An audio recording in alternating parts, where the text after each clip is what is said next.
一天不息，让我们大家强劲，反抗到底。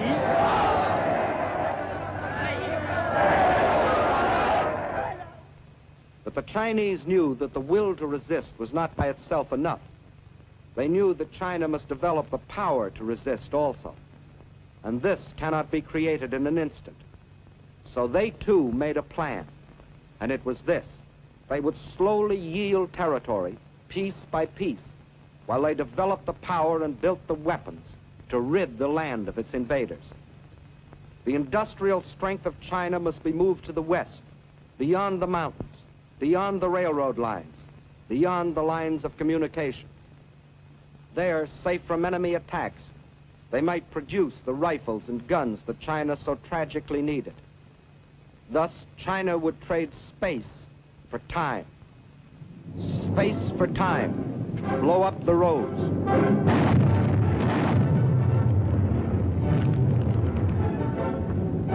Space for time.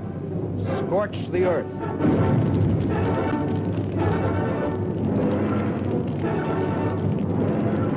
Space for time.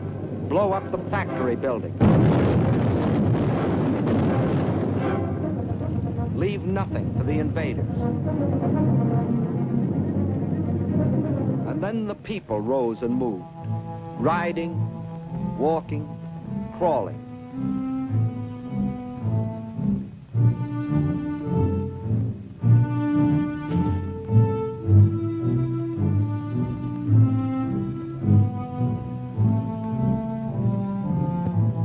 Million of them, spontaneously driven by an epic impulse, rose and made their way westward.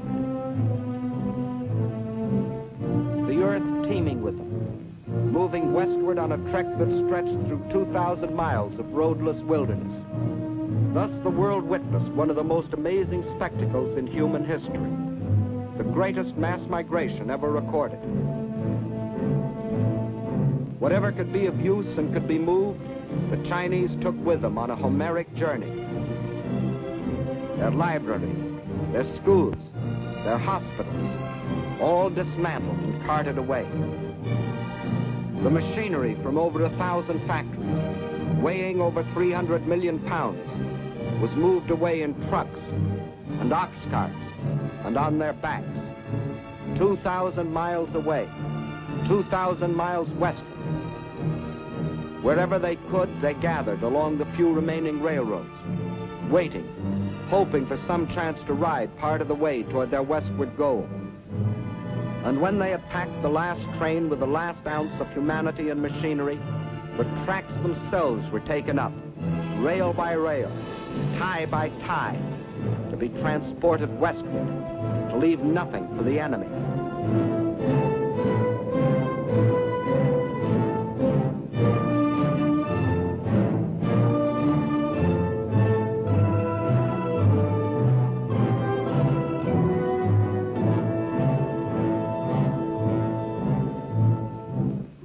Every river pointing westward was heavy laden. Every sampan, every barge was pressed into service, weighted down to the water's edge with the precious tools for new China.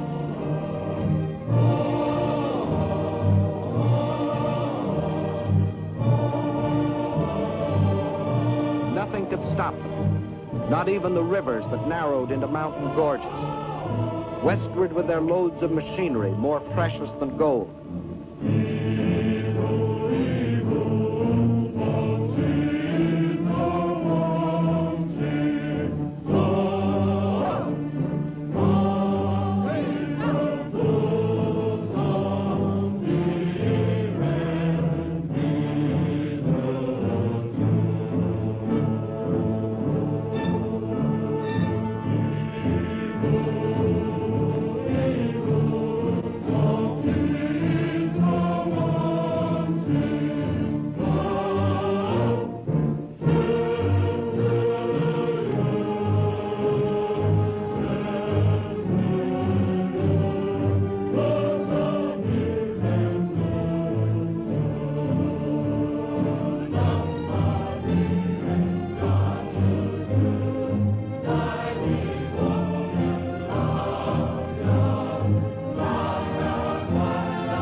measured by the mile, by feet, by inches.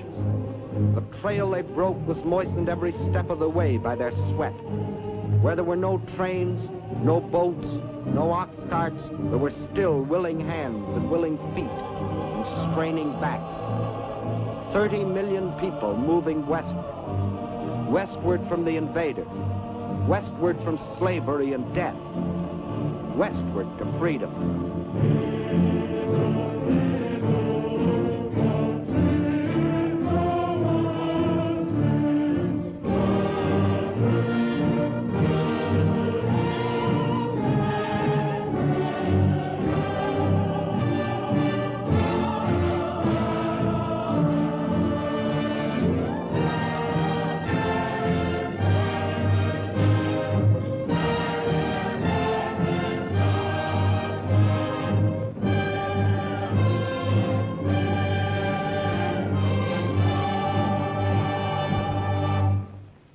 Now in the free mountain lands of the West, ancient cities sprang into fresh and modern life.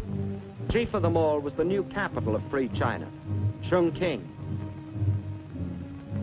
Here on the cliffs high above the Yangtze River, the Chinese had reestablished their government.